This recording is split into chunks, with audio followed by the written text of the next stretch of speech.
Hi hello నమస్తే welcome to Deeti news. నేను మీ దీటి వెంకటస్వామి. ఈ ఛానల్ చూస్తున్న ప్రేక్షకులు, శ్రేయభిలాషులు, మిత్రులకు నా యొక్క రిక్వెస్ట్, దయచేసి మా ఛానల్ని సబ్స్క్రైబ్ చేసుకోవాల్సిందిగా కోరుతున్నాము. వివిధ పేపర్లోని ముఖ్యాంశాలు మనం చూద్దాం. ముందుగా ఈనాడు పేపర్ చూద్దాం. తెలంగాణ రాష్ట్రంలో ఐఏఎస్ల బదిలీలు. నల్గొండ, యాదాద్రి, భువనగిరి, రంగారెడ్డి జిల్లాల కలెక్టర్లకు స్థానభ్రంశం. పలువురు ఇతర అధికారులు కూడా బదిలీలు. రాష్ట్రంలో పలువురు ఐఎఫ్ఎస్ అధికారులను ప్రభుత్వం బదిలీ చేసింది. సమాచార ప్రజా సంబంధాల శాఖ ప్రత్యేక కమిషనర్గా, దేవాదాయ శాఖ ఇన్ఛార్జి డైరెక్టర్గా కొనసాగుతున్న ఎం హనుమంతరావును యాదాద్రి, భువనగిరి జిల్లా కలెక్టర్గా బదిలీ చేస్తూ ఉత్తర్వులు జారీ చేసింది. ఎస్బీ అభివృద్ధి శాఖ కమిషనర్ డాక్టర్ టీకే శ్రీదేవిని మున్సిపల్ అడ్మినిస్ట్రేషన్ కమిషనర్ డైరెక్టర్గా నియమించింది. ఈ మేరకు రాష్ట్ర ప్రభుత్వం ప్రధాన కార్యదర్శి ఏ శాంతకుమారి సోమవారం ఉత్తర్వులు జారీ చేశారు. విద్యుత్ ఛార్జీల పెంపు లేదు అంటూ ఒక న్యూస్. 1200 కోట్ల అదనపు ఆదాయానికి డిస్కమ్ ప్రతిపాదనలు. 1170 కోట్లు ఇస్తామన్న సర్కారు. గృహాల్లో 800 యూనిట్లు దాటితేనే స్థిర ఛార్జీ. ఆ మొత్తం 10 నుంచి 50కి పెంపు. ఇళ్ల కనెక్షన్లకు కనీస ఛార్జీ రద్దు. విద్యుత్ వాహనాల ఛార్జింగ్ స్టేషన్లకు స్థిర ఛార్జీ సైతం. టారిఫ్ ఉత్తర్వులు జారీ. విద్యుత్ టారిఫ్ ఆర్డర్ను విడుదల చేస్తున్న ఈఆర్సీ చైర్మన్ శ్రీరంగరావు, సభ్యులు మనోహర్ రాజు, కృష్ణయ్య ఈ చిత్రంలో చూడొచ్చు. కరెంటు ఛార్జీలు పెంచాలన్న ప్రతిపాదనను రాష్ట్ర ప్రభుత్వం తిరస్కరించింది. ఛార్జీల పెంపు ద్వారా ప్రస్తుత ఆర్థిక సంవత్సరం 2024-25లో 1200 కోట్ల ఆదాయం పెంచుకుంటామని పంపిణీ సంస్థ డిస్కమ్లు ప్రతిపాదించగా, అందులో 1170 కోట్లు భరిస్తామని సర్కారు తెలిపింది. ఈ క్రమంలో 30 కోట్ల వరకు మాత్రమే ఛార్జీల సవరణకు రాష్ట్ర విద్యుత్ నియంత్రణ మండలి ఈఆర్సీ అనుమతించింది. ఛార్జీల పెంపు ప్రతిపాదనలు చాలా వరకు తిరస్కరించినట్లు ఈఆర్సీ చైర్మన్ శ్రీరంగరావు స్పష్టం చేశారు. ప్రైవేటు రంగాన సైనిక విమానం తయారీ. వడదరలో C-295 సైనిక రవాణా విమానం గురించి తెలుసుకుంటున్న ప్రధాని మోదీ, స్పెయిన్ ప్రభుత్వాధినేత ఫెడ్రో సాంచెజ్ ఈ చిత్రంలో Tata Sons chairman S Chandrasekaran మనం ఈ చిత్రంలో చూడొచ్చు. ఇంత భారీ స్థాయికి చేరుతామని ఎవ్వరూ ఊహించలేదు. 10 ఏళ్ల క్రితం బలమైన పునాదులు వేశాం. టాటా ఎయిర్ బస్ కర్మాగారం ప్రారంభోత్సవంలో మోదీ వెల్లడి. రక్షణ రంగ ఉత్పత్తుల తయారీలో మన దేశం సరికొత్త శిఖరాలకు చేరుతుందని, ఒకప్పుడు దిగుమతులపై ఆధారపడే పరిస్థితులు ఉండగా ఇప్పుడు ఎగుమతులు చేయగలుగుతున్నామని ప్రధాని మోదీ చెప్పారు. గుజరాత్లోని వడోదరాలో ఎయిర్ బస్ C-295 మధ్య శ్రేణి రవాణా విమానాల తుది కూర్పునకు ఫైనల్ అసెంబ్లీ లైన్కు ఉద్దేశించిన Tata air craft కాంప్లెక్స్ను Spain ప్రభుత్వాధినేత Pedro సాంచెజ్తో కలిసి సోమవారం ఆయన ప్రారంభించారు. ఇలాంటి కర్మాగారం ప్రైవేటు భాగస్వామ్యంతో ఏర్పాటు కావడం మన దేశంలో ఇదే తొలిసారి. ఈ కర్మాగారం ద్వారా భారత్, స్పెయిన్ భాగస్వామ్యం కొత్త మలుపు తీసుకుంటుంది. ప్రపంచ అవసరాల కోసం భారత్లో తయారు చేయండి అనే లక్ష్యానికి చేయూతనిస్తుంది. ఇలాంటి ప్రాజెక్టులు వేల సంఖ్యలో ఉద్యోగాలు కల్పిస్తాయి. వైమానిక రంగానికి సంబంధించి దేశీయంగా 18,000 విడి భాగాలను తయారు చేయడానికి ఈ కర్మాగారం ఊతమిస్తుంది. చిన్న మధ్య తరహా పరిశ్రమలకు అపార అవకాశాన్ని ఇస్తుంది. దేశీయ, అంతర్జాతీయ మార్కెట్ల కోసం పౌర విమానాలను తయారు చేయడంలో ఈ కర్మాగారం కీలక పాత్రను పోషిస్తుంది. ప్రస్తుతం మన విమానయాన సంస్థలు 1200 విమానాలు కొనుగోలు చేస్తున్నాయి అని ప్రధానమంత్రి మోదీ చెప్పారు. రెవెన్యూ శాఖలో భారీగా స్థానచలనాలు. 23 మంది స్పెషల్ గ్రేడ్, 47 మంది డిప్యూటీ కలెక్టర్లకు ట్రాన్స్ఫర్స్. వారిలో 15 జిల్లాల అదనపు కలెక్టర్లు ఎన్నికల తిరుగు బదిలీలో భాగంగానే ఈ ట్రాన్స్ఫర్స్ అంటూ ఒక న్యూస్. పల్లె పల్లెకు తారు రోడ్డు. 4 ఏళ్లలో 17,300 కిలోమీటర్ల రహదారులు, 12,000 కోట్లతో నిర్మాణానికి ప్రతిపాదనలు. నోటీస్పై స్పందించేదాకా కఠిన చర్యలు వద్దు. పాకాల రాజేంద్ర ప్రసాద్ పిటిషన్పై హైకోర్టు. కేసు నమోదు వెనుక రాజకీయ కారణాలు ఉన్నాయన్న పిటిషనర్. చట్ట ప్రకారమే దర్యాప్తు చేపడుతున్నామన్న ఏఏజీ. 20,000 కోట్ల షేర్లు దాతృత్వానికి టాటాలే ఆదర్శంగా లోధా కుటుంబం నిర్ణయం అంటూ ఇంకొక న్యూస్ మనం చూడొచ్చు. చిరంజీవికి అక్కినేని నాగేశ్వరరావు పురస్కారం. చిరంజీవికి పురస్కారాన్ని అందజేస్తున్న అమితాబ్ బచ్చన్ చిత్రంలో నాగార్జున, టి సుబ్బరామరెడ్డి మనం చూడొచ్చు. ఏఎన్ఆర్ శత వసంతాల వేడుకలు జరుగుతున్న వేళ అలు పెరగని ఆ బాటసారి సాగించిన సినీ ప్రయాణాన్ని బిగ్ బి అమితాబ్ సమక్షంలో మరొకసారి స్మరించుకుంటూ భావోద్వేగానికి గురైంది తారాలోకం. ఈ సన్నివేశం సోమవారం ఏఎన్ఆర్ జాతీయ పురస్కార ప్రదానోత్సవంలో చోటు చేసుకుంది. దిగ్గజ నటుడు అక్కినేని నాగేశ్వరరావు స్వయంగా ఏర్పాటు చేసిన ఏఎన్ఆర్ జాతీయ పురస్కారాన్ని 2024కి గాను చిరంజీవికి స్వీకరించారు. సోమవారం హైదరాబాద్లోని అన్నపూర్ణ స్టూడియోలో నిర్వహించిన వేడుకకు అమితాబ్ బచ్చన్ ముఖ్య అతిథిగా హాజరై చిరంజీవికి ఈ పురస్కారాన్ని ప్రదానం చేశారు. దేవానంద్ మొదలుకొని ఎంతోమంది ప్రముఖులు అందుకున్న ఈ ప్రతిష్టాత్మక పురస్కారం ఈ ఏడాది నాకు దక్కింది. అది కూడా అమితాబ్ బచ్చన్ చేతుల మీదుగా అందుకోవడంలో నా సినీ జీవితం సంపూర్ణమైంది అని చిరంజీవి చెప్పారు. ఈ కార్యక్రమంలో పలువురు సినీ ప్రముఖులు పాల్గొన్నారు. జనవరి 22 నుంచి జేఈఈ మెయిన్ పరీక్షల షెడ్యూళ్లను ప్రకటించిన ఎన్టీఏ దేశవ్యాప్తంగా ఎన్ఐటీల్లో బీటెక్, బీఆర్క్ సీట్లు భర్తీకి జేఈఈ మెయిన్ 2025 తొలి విడత పరీక్షలు జనవరి 22 నుంచి రెండవ విడత పరీక్షలు ఏప్రిల్ 1 నుంచి జరగనున్నాయి. ఈ మేరకు మెయిన్ ప్రవేశ పరీక్షల షెడ్యూల్ను జాతీయ పరీక్షల సంస్థ ఎన్టీఏ సోమవారం ప్రకటించింది. గత ఏడాది పోలిస్తే ఈసారి 40 రోజులు ఆలస్యంగా వెల్లడించింది. గతంలో జనవరి 24న తేదీ నుంచి పరీక్షలు ప్రారంభమవగా ఈసారి 2 రోజులు ముందుకు జరిపారు. గతానికి భిన్నంగా ఈసారి పరీక్ష ఫలితాలు తేదీలను కూడా ప్రకటించడం విశేషం. 2025లోనే జనగణన కులగణనపై నిర్ణయం తీసుకోలేదని కేంద్రం. అధునాతనంగా స్కిల్స్ యూనివర్సిటీ 57 ఎకరాల విస్తీర్ణంలో సువిశాల ప్రాంగణం, 6,000 మందికి శిక్షణ ఇచ్చేలాగా మౌలిక సదుపాయాలు. వచ్చే నెల 6న పనుల ప్రారంభానికి ప్రభుత్వ నిర్ణయం. అంతర్జాతీయ ప్రమాణాలతో అధునాతన హంగులతో యంగ్ ఇండియా స్కిల్స్ యూనివర్సిటీని నిర్మించాలని ప్రభుత్వం నిర్ణయించింది. ఇందుకు సంబంధించి పలు నమూనాలను సర్కారు తయారు చేయించింది. రంగారెడ్డి జిల్లా కుందుకూరు మండలంలోని మీర్ఖాన్పేట సమీపంలో దాదాపు 57 ఎకరాల విస్తీర్ణంలో యూనివర్సిటీని నెలకొల్పనున్నారు.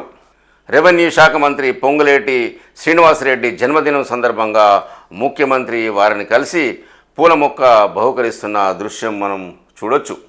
రెవెన్యూ, గృహ నిర్మాణం, పౌర సంబంధాల శాఖ మంత్రి పొంగులేటి శ్రీనివాసరెడ్డికి ముఖ్యమంత్రి రేవంత్ రెడ్డి జన్మదిన శుభాకాంక్షలు తెలిపారు. పుట్టినరోజును పురస్కరించుకొని సీఎంను పొంగులేటి మర్యాదపూర్వకంగా కలిశారు. ఈ సందర్భంగా మంత్రికి షాలో కప్పి మొక్కను సీఎం అందజేశారు. మరొక వైపు మంత్రి నివాసంలో ట్రెసా రాష్ట్ర అధ్యక్షుడు ప్రధాన కార్యదర్శి వంగ రవీందర్ రెడ్డి, కె గౌతమ్ కుమార్ ఆధ్వర్యంలో 60 కిలోల కేక్ను కట్ చేశారు. డిపిఆర్, డిజైన్స్, డ్రాయింగ్స్ ఆమోదించింది నాటి ముఖ్యమంత్రి అంటూ మనం ఒక న్యూస్ చూస్తున్నాము. కాళేశ్వరం న్యాయ విచారణ కమిషన్కు సమావేశాల మినిట్స్ సహా కీలక పత్రాలు అందజేసిన మాజీ ఈఎన్సీ నల్లా వెంకటేశ్వర్లు. బ్యారేజీల్లో నీటిని నింపమన్నది కూడా ప్రభుత్వ అధినేతే అని వివరణ. బహిరంగ విచారణలో జస్టిస్ పిసి ఘోష్కు ఆధారాల సమర్పణ. ప్రభుత్వానికి చేరిన విజిలెన్స్ ఎన్ఫోర్స్మెంట్ నివేదిక. కాళేశ్వరం సాగునీటి ఎత్తిపోతల పథకం సమగ్ర ప్రాజెక్టు నివేదిక డిపిఆర్, డిజైన్స్, డ్రాయింగ్స్కు నాటి ముఖ్యమంత్రి ఆమోదం తెలిపారని కాళేశ్వరం మాజీ ఈఎన్సీ నల్లా వెంకటేశ్వర్లు కమిషన్ ఎదుట పేర్కొన్నారు. హైదరాబాద్లోని బీఆర్కే భవన్లో కాళేశ్వరం న్యాయ విచారణ కమిషన్ సోమవారం బహిరంగ విచారణ నిర్వహించింది. 4వసారి కమిషన్ ఎదుట నల్లా వెంకటేశ్వర్లు హాజరై పలు ఆధారాల పత్రాలు, డిజైన్లు, డ్రాయింగ్స్కు సంబంధించిన దస్త్రాలు, సమావేశాలకు సంబంధించిన మినిట్స్ పత్రాలను అందజేశారు. 3 రోజుల క్రితం కమిషన్ ముందు హాజరై సమయంలో దస్త్రాల సమర్పణకు గడువు కోరిన ఆయన తాజాగా అన్నింటినీ అందజేశారు. చివరగా కమిషన్ మాజీ ఈఎన్స్కి పలు ప్రశ్నలు వేసింది కమిషన్. కాళేశ్వరం ఎత్తిపోతల్లోని మేడిగడ్డ, అన్నారం, సుందిల్లా బ్యారేజీల నిర్మాణాలకు సంబంధించి డిజైన్స్ను నాటి సీఎం ఖరారు చేసిన సమావేశం మినిట్స్ను, పత్రాలను నల్లా వెంకటేశ్వర్లు కమిషన్కు సమర్పించారు. అన్నారం బ్యారేజీ నిర్మాణ ప్రాంతాన్ని మార్చడానికి సంబంధించిన లేఅవుట్ పత్రాలను అందజేశారు. వ్యాప్కోస్ సమర్పించిన 3 బ్యారేజీల నిర్మాణాల పారామీటర్స్ పత్రాలు, జియో టెక్నికల్ ఫౌండేషన్ సమాచారం, కాళేశ్వరం ప్రాజెక్టులో పనిచేసిన సిఈఎస్ఈ ఈల వివరాలు అందజేశారు. బ్యారేజీల్లో ఎవరి ఆదేశాల మేరకు నీటిని నింపారన్న ప్రశ్నకు నాటి ప్రభుత్వ అధినేత హెడ్ ఆఫ్ ది గవర్నమెంట్ ఆదేశాలతోనే అని కమిషన్ ఎదుట జవాబిచ్చారు. ఇది ప్రజా పాలన కాదు, ప్రజా పీడన అంటున్న మాజీ మంత్రి హరీష్ రావు. ఎంత భయపెట్టినా పోరాటాలు ఆపబోం, బారాస సీనియర్ నేత హరీష్ రావు వెల్లడి. రాష్ట్రంలో కాంగ్రెస్ ప్రభుత్వ హయాంలో జరుగుతున్నది ప్రజాపాలన కాదని, ఇది ఖచ్చితంగా ప్రజాపీడన అని బారాస సీనియర్ నేత మాజీ మంత్రి హరీష్ రావు ధ్వజమెత్తారు. రాష్ట్రంలో అన్ని వర్గాల ప్రజలను కాంగ్రెస్ ప్రభుత్వం మోసం చేసిందన్నారు. ఎన్నికల్లో అడ్డగోలు హామీలిచ్చి ఇప్పుడు అమలు చేయాలని అడిగితే ఆ పార్టీ నేతలు నోటుకొచ్చినట్లు తిడుతున్నారని విమర్శించారు. రేవంత్ పాలన వైఫల్యాలను ప్రశ్నిస్తే కుటుంబ సభ్యులపై అక్రమ కేసులు పెట్టి నైతిక స్థైర్యాన్ని దెబ్బతీయాలని చూస్తున్నారన్నారు. ఎంత భయపెట్టినా సర్కారు వైఫల్యాలను ప్రశ్నిస్తూనే ఉంటామని, పోరాటాలు కొనసాగిస్తామని హరీష్ రావు స్పష్టం చేశారు. తెలంగాణ భవన్లో సోమవారం హరీష్ విలేకరుల సమావేశంలో మాట్లాడుతూ బతుకమ్మ చీరలు లేవు, రైతు బంధు లేదు, రుణమాఫీ కాలేదు, పంటలు కొనే దిక్కు లేదు, పత్తికి క్వింటాలకు 7,521 ఇస్తామని చెప్పి మోసం చేశారు. వరి ధాన్యాన్ని అతి తక్కువ ధరకు అమ్ముకునే పరిస్థితి ఉంది. ఏటా 2 లక్షల ఉద్యోగాలు, నిరుద్యోగ భృతి, విద్యార్థి భరోసా కార్డు అమలు చేయలేదు. ప్రభుత్వ ఉద్యోగులకు ఒక్క డిఏ ఇచ్చి పండుగ చేసుకోమంటున్నారు. అధికారంలోకి వస్తే పోలీసుల కష్టాలు తీర్చుతామని చెప్పారు. న్యాయం అడిగితే వారి ఉద్యోగాలు ఊడగొడతారా? ప్రతిపక్షంపై దాడులు చేస్తున్నారు. ముఖ్యమంత్రి మెదడులో విషం తప్ప విజన్ లేదు. నాపై బాడీ షేమింగ్ చేశారు. మూసి అక్రమాలను భయపెడుతున్నారని, కేటీఆర్ కుటుంబ సభ్యులపై అక్రమ కేసులు బనాయిస్తున్నారని, కుటుంబ ఫంక్షన్ జరిగితే రేవ్ పార్టీ అంటూ అసత్య ప్రచారం చేస్తున్నారు. కేటీఆర్ వ్యక్తిగతాన్ని దెబ్బతీసే ప్రయత్నం చేశారు. ఈ ఏడాది కూడా పూర్తి కాకముందే కాంగ్రెస్ ప్రభుత్వంపై వ్యతిరేకత వచ్చింది. కేసీఆర్ 10 ఏళ్ల కాలంలో అన్ని వర్గాలను కడుపులో పెట్టుకొని కాపాడుకుంటే 10 నెలల పాలనలో రేవంత్ అందరి కడుపులు కొట్టారు. పండుగలు, పెళ్లిళ్ల సీజన్లో ఎవరైనా 144 సెక్షన్ పెడతారా? ప్రజలకు సమాధానం చెప్పలేకనే వారి దృష్టి మళ్లించడానికి కొత్త ఎత్తుగడలు వేస్తున్నారన్నారు. కాంగ్రెస్ ప్రభుత్వం ఎన్ని కుట్రలు చేసినా ప్రజల పక్షాన మా పోరాటం ఆపబోం అని హరీష్ రావు అన్నారు. ఇచ్చిన హామీలను అమలు చేసేదాకా ఉద్యమిస్తూనే ఉంటాం. కేంద్ర మంత్రి బండి సంజయ్ తన స్థాయి దిగజారి మాట్లాడుతున్నారన్నారు. రేవంత్ తానా అంటే బండి తందానా అంటున్నారన్నారు. బాధ్యతాయుతమైన పదవిలో ఉండి అవాస్తవాలు మాట్లాడడం సమంజసమేనా అని సంజయ్ ఆలోచించుకోవాలని హరీష్ రావు మండిపడ్డారు. హైదరాబాద్ బ్రాండ్ ఇమేజ్ని దెబ్బతీసే ఊరుకోమంటున్న మంత్రి పొన్నం. చట్ట వ్యతిరేక కార్యకలాపాలతో హైదరాబాద్ బ్రాండ్ ఇమేజ్ని దెబ్బతీయాలని చూస్తే ఊరుకోబోమని మంత్రి పొన్నం ప్రభాకర్ హెచ్చరించారు. ఫంక్షన్లు చేసుకునేటప్పుడు ఎక్సైజ్ నిబంధనల మేరకు మద్యానికి అనుమతులు తీసుకోవాలని స్పష్టం చేశారు. జన్వాడ ఫామ్ హౌస్లో చేపట్టిన కార్యక్రమాలు డీజే శబ్దాలతో పొరుగువారికి ఇబ్బంది కలిగించడంపై వచ్చిన ఫిర్యాదు మేరకు పోలీసులు దాడి చేశారని తెలిపారు. జన్వాడ కేసు వ్యవహారంపై కాంగ్రెస్ మంత్రులు ఎవరూ స్పందించడం లేదంటూ కేంద్ర మంత్రి బండి సంజయ్ పోలీసుల మనోధైర్యాన్ని, ఆత్మశైర్యాన్ని దెబ్బతీసేలా మాట్లాడుతున్నారని మంత్రి పొన్నం వ్యాఖ్యానించారు. కులగణనతో దేశానికే మోడల్గా తెలంగాణ అంటున్న ఉప ముఖ్యమంత్రి బట్టి విక్రమార్క. సమావేశంలో మాట్లాడుతున్న బట్టి చిత్రంలో పాశం యాదగిరి, సింహాద్రి, కోదండరాం, ఆకునూరు మురళీ మనోహర్ తదితరులు ఈ చిత్రంలో చూడొచ్చు. కులగణనతో దేశవ్యాప్తంగా తెలంగాణ ఒక మోడల్గా నిలుస్తుందని ఉప ముఖ్యమంత్రి బట్టి విక్రమార్క అన్నారు. సోమవారం ఆయన సచివాలయంలో సామాజికవేత్తలు, మేధావులతో సమావేశమై కులగణనతో చేయాల్సిన మార్పు చేర్పులు, తీసుకోవాల్సిన జాగ్రత్తలపై సమాలోచనలు జరిపారు. ప్రజల నుంచి సమాచారం తీసుకునేందుకు ఇంకా ఎలాంటి ప్రశ్నలు వేస్తే బాగుంటుందని వారిని సలహాలు అడిగారు. వచ్చే నెల 8 నుంచి చేపట్టనున్న కులగణనకు సంబంధించి మంగళవారం కలెక్టర్లతో కాన్ఫరెన్స్ నిర్వహిస్తున్నట్లు ఆయన తెలిపారు. రాష్ట్ర వ్యాప్తంగా 300 మంది సామాజికవేత్తలు, మేధావులు, అభ్యుదయవాదులతో ప్రత్యేక సమావేశం నిర్వహించి వారి అభిప్రాయాలను, సందేశాలను పరిగణలోకి తీసుకుంటామని ఉప ముఖ్యమంత్రి అన్నారు. ప్రణాళిక శాఖ రూపొందించిన ప్రశ్నాపత్రం సమగ్రంగా ఉందని సామాజికవేత్త యోగేంద్ర యాదవ్ లాంటి మేధావులు అభినందించిన విషయాన్ని ఈ సందర్భంగా గుర్తు చేశారు. వీడియో కాన్ఫరెన్స్ ద్వారా మంత్రి పొన్నం మాట్లాడుతూ పాత కమిషన్ కాలం ముగిసిన వారంలోపే కొత్త బీసీ కమిషన్ వేశామని, బీసీ సంక్షేమం, అభ్యున్నతపై ప్రభుత్వాన్ని ఉన్న చిత్తశుద్ధికి ఇది నిదర్శనమని తెలిపారు. న్యాయపరమైన చిక్కులు ఎదురుకాకుండా జాగ్రత్తలు తీసుకోవాలని సమావేశంలో పాల్గొన్న ప్రొఫెసర్ మురళీ మనోహర్ సూచించారు. రోజుకు ఒక ఎన్యూమరేటర్ 15 ఏళ్ల సర్వే చేయడం భారమవుతున్న నేపథ్యంలో ఆ సంఖ్యను 10కి కుదించాలని విద్యా కమిషన్ చైర్మన్ ఆకునూరు మురళి సూచించారు. ఎమ్మెల్సీ కోదండరాం, ప్రొఫెసర్ సింహాద్రి, సామాజిక విశ్లేషకులకు పాసం యాదగిరి ఈ సమావేశంలో పాల్గొన్నారు. విజయ్ మద్దూరి చుట్టూ దర్యాప్తు. అతనికి కొకైన్ ఎలా లభించిందనే దానిపై ఆరా. నోటీసులు ఇచ్చిన విచారణకు గైరు హాజరు. Janwada farm house party case దర్యాప్తు విజయ్ మద్దూరి చుట్టూ తిరుగుతోంది. అతను కోకైన్ తీసుకున్నట్లు పరీక్షల్లో తేలడం, సోమవారం విచారణకు రావాలని పోలీసులు నోటీసులు ఇచ్చినా గైరు హాజరవడం చర్చానీయాంశమైంది. మరొక వైపు రాజపాకాల ఆదివారం ఉదయం నుంచి ఇంటితో పాటు ఫోన్లోనూ కూడా అందుబాటులో లేరు.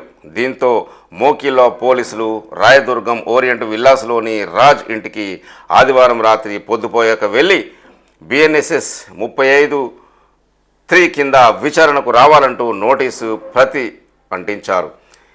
NDPS గేమింగ్ల చట్టాల కింద కేసు నమోదైందని, విచారణకు గైరు హాజరైన నోటీసుల్లోని నిబంధనలను ఉల్లంఘించిన అరెస్టు చేస్తామని అందులో స్పష్టం చేశారు. సోమవారం ఆయన విచారణకు రాలేదు. ఇదే సమయంలో పోలీసులు తాము చెప్పని మాటల్ని FIRలో చేర్చారని విజయ్ మద్దూరి ఆరోపించారు. విజయ్ మద్దూరి తన ఫోన్ కాకుండా మరొకరి ఫోన్ పోలీసులకి అందించినట్లు ఒక న్యూస్. ఫామ్ హౌస్లో శనివారం అర్ధరాత్రి సోదాల సందర్భంగా డ్రగ్స్ కిట్లతో మూత్ర పరీక్షలు చేసేందుకు సిద్ధమవగా విజయ్ దాదాపు 3 గంటల పాటు సహకరించడం లేదని పోలీసులు చెబుతున్నారు. నిబంధనలను వివరించడంతో నమూనాలు ఇచ్చేందుకు ముందుకొచ్చారన్నారు. పరీక్షల్లో పాజిటివ్ వచ్చాక ఫోన్ ఇవ్వాలని కోరగా మొదట తన వద్ద లేదని చెప్పి కొద్దిసేపటి తర్వాత ఒక మహిళ నుంచి ఫోన్ తీసుకొని అదే తన ఫోన్ అంటూ పోలీసులకు అప్పగించినట్లు ఒక మనం న్యూస్ చూస్తున్నాం. అయితే సోమవారం మధ్యాహ్నం తన ఫోన్ ఇవ్వాలంటూ ఒక మహిళ మోకిళ్ళ టానుకు రావడంతో విజయ్ మద్దూరి తమను తప్పుదోవ పట్టించినట్లు అధికారులు గుర్తించారు. దర్యాప్తులో భాగంగా ఫోన్ను స్వాధీనం చేసుకున్నామని, నిబంధనల ప్రకారం తిరిగి ఇవ్వడం కుదరదని పోలీసులు ఆమెకు స్పష్టం చేశారు. మరోవైపు విజయ్ మద్దూరి పోలీసులకు తనవి కాకుండా భార్య, మరో స్నేహితుడి నంబర్లు కూడా ఇచ్చినట్లు వెల్లడైంది. సోమవారం పోలీసులు వాటికి కాల్ చేయగా ఆయన భార్య, స్నేహితుడు సమాధానం ఇచ్చారని, విచారణకు పంపాలని కోరగా సమాధానం దాటవేసే ప్రయత్నం చేసినట్లు తెలిసింది. కొకైన్ విషయం తేలేది అప్పుడే అంటూ ఒక న్యూస్. డ్రగ్స్ పరీక్షలో పాజిటివ్గా తేలిన విజయ్కి కొకైన్ ఎలా వచ్చిందనే దానిపై పోలీసులు లోతుగా ఆరా తీస్తున్నారు.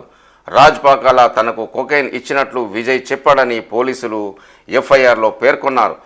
విజయ్ మద్దూరి దీన్ని ఖండించారు. దీంతో ఇద్దరు విచారణకు హాజరైతేనే డ్రగ్స్ వ్యవహారం కొలిక్కి వస్తుందని పోలీసులు చెప్తున్నారు. సోదాల సందర్భంగా ఫోకస్ కాయిన్లు, పేక ముక్కలు దొరకడం పైన దర్యాప్తు చేస్తున్నారు. క్యాసినోలలో జూదం ఆడేటప్పుడు డబ్బాకు బదులు ఫోకర్ కాయిన్లు వాడుతుంటారు. ఆట పూర్తయ్యాక కాయిన్లను ఇచ్చి డబ్బు తీసుకుంటారు. ఫామ్ హౌస్లో ఫోకర్ కాయిన్లు దొరికినా వాటిని వినియోగించినట్లు ఆధారం లభించలేదని తెలుస్తుంది. కేటీఆర్ తక్షణమే నార్కోటిక్ టెస్ట్ చేయించుకోవాలి అంటున్న మాజీ మంత్రి షబ్బీర్ అలీ. బారాస కార్యనిర్వాహక అధ్యక్షుడు కేటీఆర్ తక్షణమే నార్కోటిక్ పరీక్షలు చేయించుకొని తనకు డ్రగ్స్ తీసుకునే అలవాటు లేదని నిరూపించుకోవాలని ప్రభుత్వ సలహాదారు మాజీ మంత్రి షబ్బీర్ అలీ డిమాండ్ చేశారు. మాజీ సీఎం కేసీఆర్ కుటుంబ సభ్యులు 50 మంది ఆస్తులపై విచారణ చేయాలని ప్రభుత్వాన్ని కోరారు. జన్వాడ ఫామ్ హౌస్ వాస్తవాలు బయటపెట్టినందుకు నాడు ఎంపీగా ఉన్న రేవంత్ రెడ్డిని 40 రోజులు జైల్లో వేసి అండర్ ట్రయల్ ముద్దాయిగా ఉంచి చంపాలని చూశారని షబ్బీర్ అలీ ఆరోపించారు. సోమవారం గాంధీ భవన్లో విలేకరుల సమావేశంలో షబ్బీర్ అలీ మాట్లాడుతూ పక్కా సమాచారంతోనే పోలీసులు రాజ్పాకాల ఫామ్ హౌస్పై దాడి చేశారని చెప్పారు.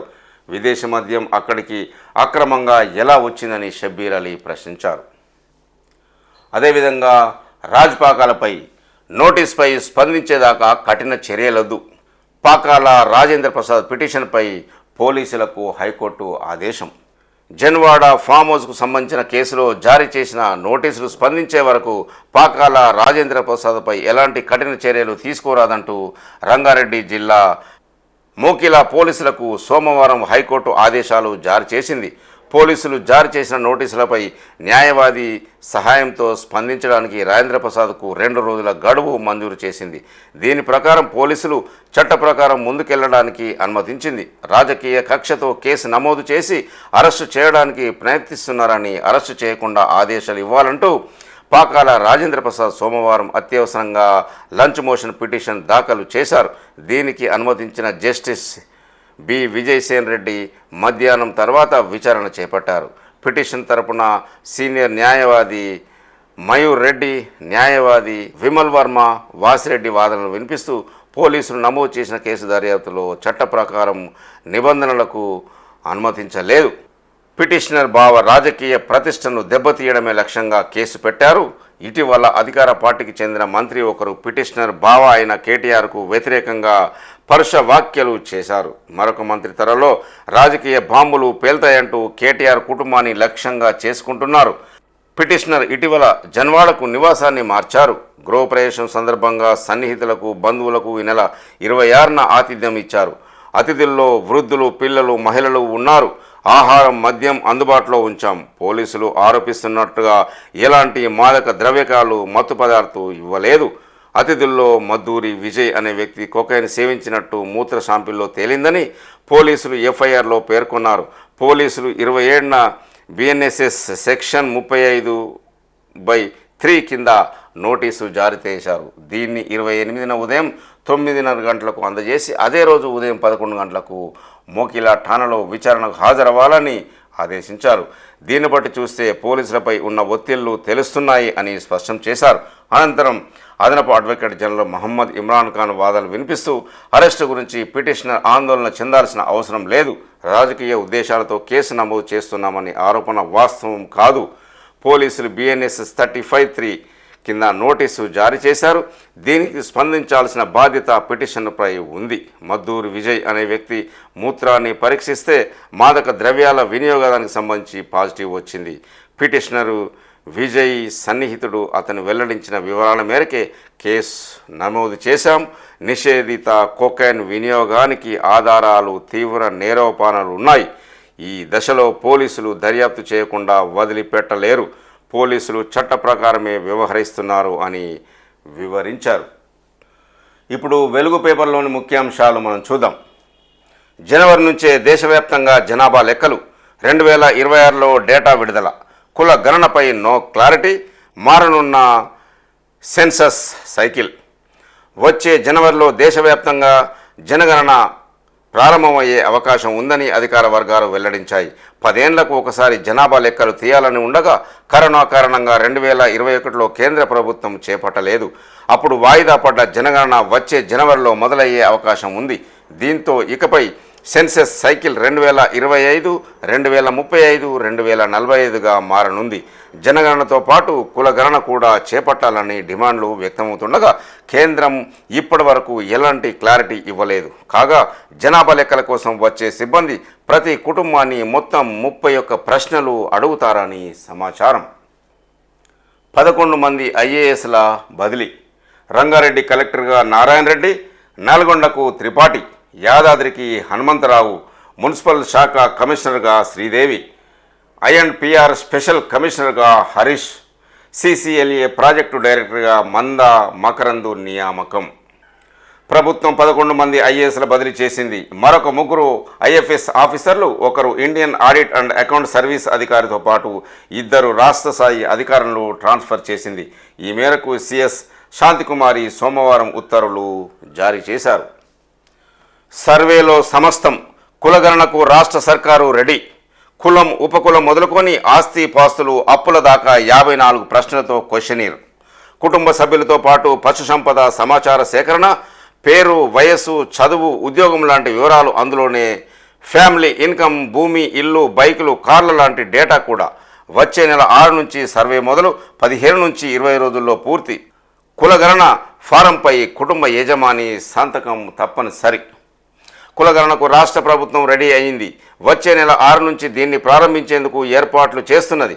15 నుంచి 20 రోజులు మొత్తం ప్రక్రియను పూర్తి చేయనుంది. సామాజిక, ఆర్థిక, విద్యా, ఉపాధి, రాజకీయ కుల సర్వే పేరుతో చేపట్టే కులగణన కోసం మొత్తం 54 ప్రశ్నలతో క్వశ్చనీర్ను ప్రభుత్వం రూపొందించింది.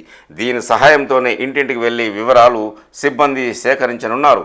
రాష్ట్రంలో ప్రతి ఇంట్లో కుటుంబ సభ్యుల వ్యక్తిగత వివరాలతో పాటు వారి కులం, ఉపకులం, చదువు, చేస్తున్న ఉద్యోగం, వస్తున్న ఆదాయం, చేసిన అప్పులు, ఉంటున్న ఇల్లు, పొలం, బైకో, కారో ఉంటే ఆ వివరాలు, ఇట్లా ప్రతి ఫ్యామిలీకి సంబంధించిన సమగ్ర సమాచారం వారు సేకరిస్తారు. బీసీ రిజర్వేషన్లు 52% పెంచాలి. బీసీ కమిషన్ సభ్యుల ఎదుట అభిప్రాయం వ్యక్తం చేసిన బీసీ కులాలు జనాభా దామాషా ప్రకారం పెంచాలనే డిమాండ్. స్థానిక సంస్థల్లో ఉద్యోగాల్లో అన్యాయం జరుగుతున్నదని ఆవేదన. ఆదిలాబాద్లో బీసీ కమిషన్ ఆధ్వర్యంలో అభిప్రాయ సేకరణ. బీసీ కమిషన్ చైర్మన్ నిరంజన్ వెల్లడి.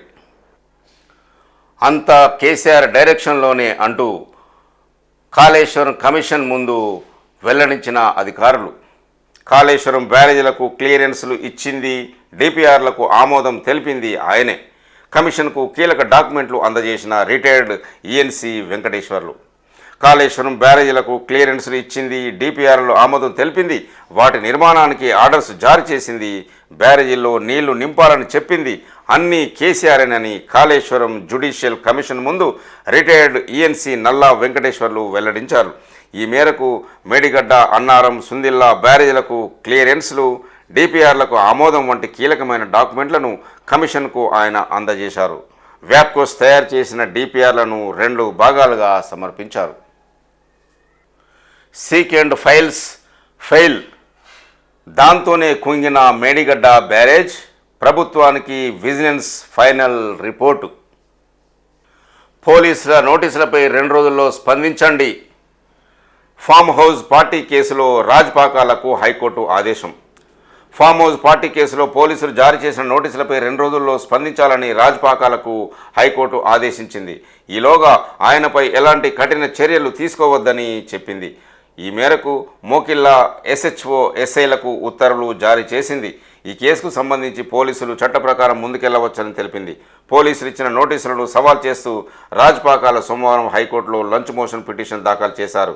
రాజకీయ కక్షతో కేసు నమోదు చేసి అరెస్టు చేసేందుకు ప్రయత్నిస్తున్నారని అందులో ఆరోపించారు. ఈ పిటిషన్పై జస్టిస్ బి విజయసేన్ రెడ్డి విచారణ చేపట్టారు. ఈ సందర్భంగా పిటిషనర్ తరపున సీనియర్ న్యాయవాది మయూర్ రెడ్డి వాదిస్తూ పోలీసులు చట్ట విధంగా వ్యవహరిస్తున్నారని ఆరోపించారు. హైడ్రా బాధితులకు అండగా ఉంటామంటున్న కేటీఆర్. కుకట్పల్లిలో బుచ్చమ్మ కుటుంబానికి కేటీఆర్ పరామర్శ.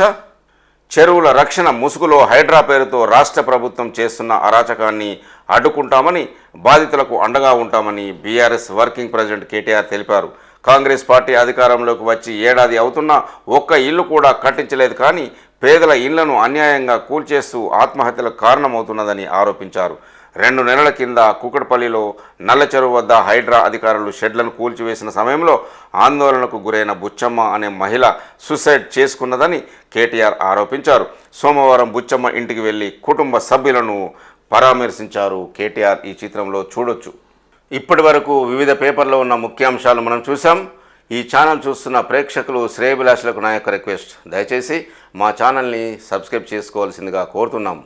చూస్తూనే ఉండండి దీటి న్యూస్. నేను మీ దీటి వెంకటస్వామి.